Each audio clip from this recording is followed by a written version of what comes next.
Welcome to chapter 1 of this Buddha painting workshop with me, your host, Gideon, also known as Gideonslight.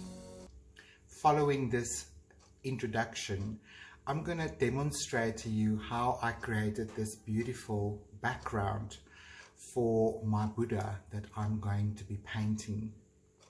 I think so many times we do an underpainting and we use this method of painting made easy, but we don't really think of the design elements from the very beginning, as most of the time we might be exploring at the canvas and not thinking of where we are headed right from the start.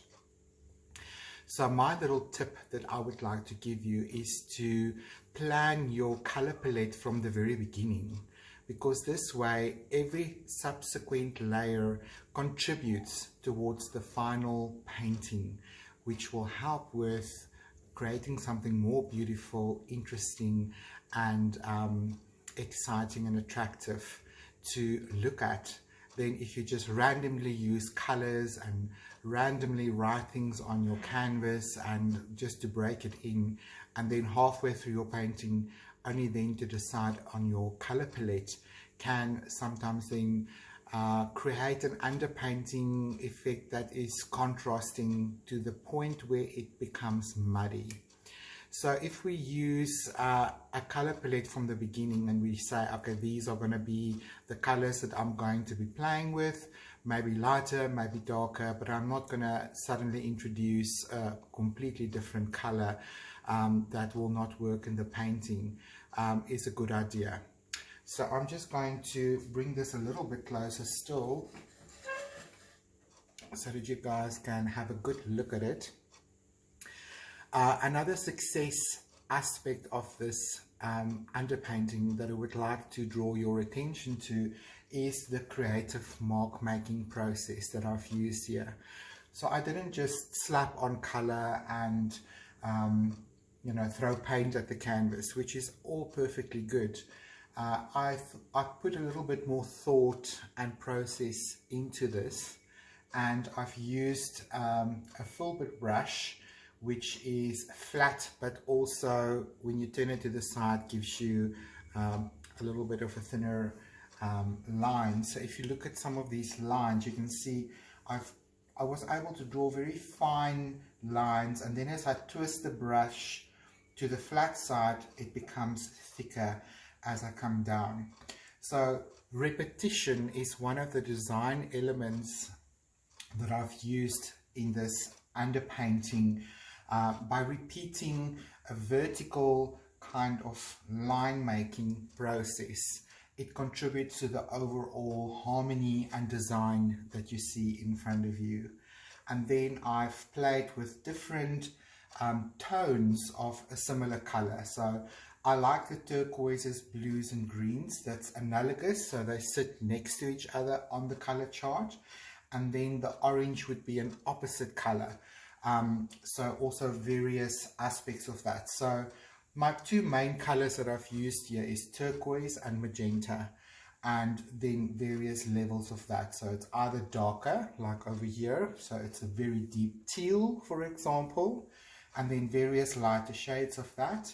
And then I've used my magenta over here, and by adding some white to it and lightening up the color, I'm able to add a little bit of orange to it to create beautiful coral tones like these, in also different intensities. But in spite of everything that's happening on this canvas, I think what brings everything together for you here is the fact that I didn't just randomly make marks and up and down and horizontal and smear some stuff here and there and then have a very busy background that maybe subtracts from the final product that you're trying to create, because I want some of this underpainting to shine through in my final design. Maybe not everything, but wherever it might be interesting to have that texture and color shine through, it must contribute to the final layer. So if this is too busy and unplanned and just random, then it might become necessary to completely cover it up. but I feel that every layer should contribute towards the end result, and that's what makes a painting so beautiful, that draws the viewer inside to come and look closer at the painting once they've laid eyes on it. There's interesting things that is happening in the background or in the underneath layers that pulls the viewer in to come and look closer and to see, oh, there's very interesting brush marks. I might even be able to detect some words, and then also this beautiful texture and design. So what I suggest you do is to just take a piece of paper and maybe do a color study and just decide which colors you would like to use in your Buddha painting. You don't have to copy me exactly. I'm just showing you technique that you can use, but I would encourage you to make it your own. Choose your 3 main colors and see how they complement each other and how that pleases your eye. If you can stick to 3 basic colors and limit your palette really to those 3 colors and continue to work with them in various tones and tints, then you will be able to achieve a much better success by the end of this painting workshop as well. So take a piece of paper and some of the brushes that you want to work with, and then maybe just do some brush exercises with some of the colors that you've chosen, and see what kind of marks you can make with those brushes. So really get intimate with those brushes. See what lines, the finest line that you can draw with the brushes that you have, and then see which is the thickest line that you can draw with the brushes you have, and then what interesting shapes can you create with them.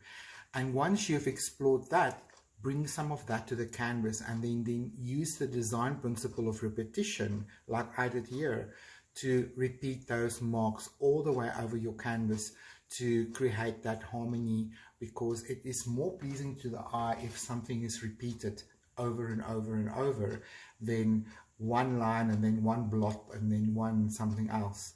So that is what I would suggest you do. So following this introduction video, you're going to see me basically break in this canvas, and I'm going to show you exactly how I got here from a completely blank canvas, setting intentions and then flowing all the way through to this stage of the painting. So I'm looking forward to seeing you at the canvas real soon. Bye bye for now. Hi and welcome to this episode of my painting the Buddha. I'm going to be breaking in the canvas now, and I thought a very appropriate way to do that is to use a beautiful mantra that will bless anyone that is looking at this painting and who will be painting along with me.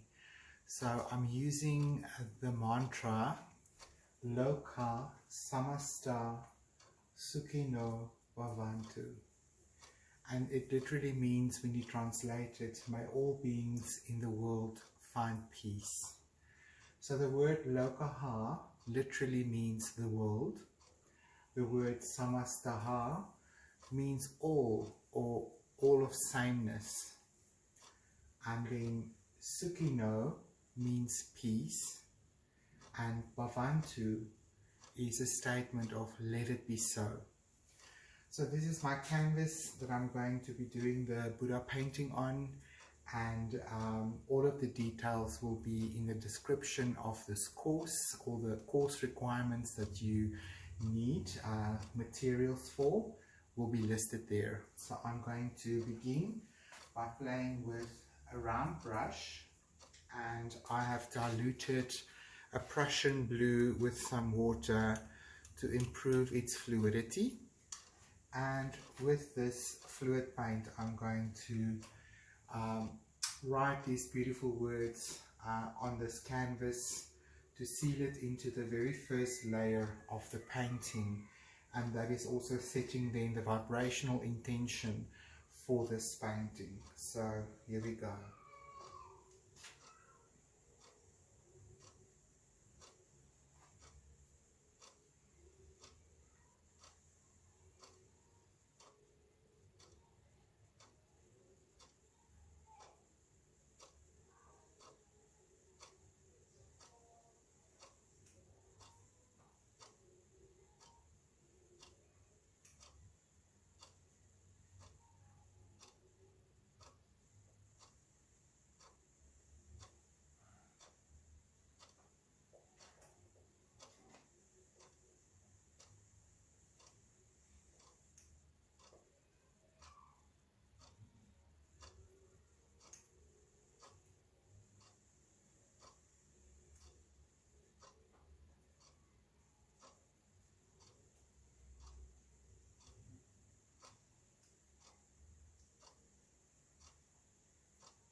There we go.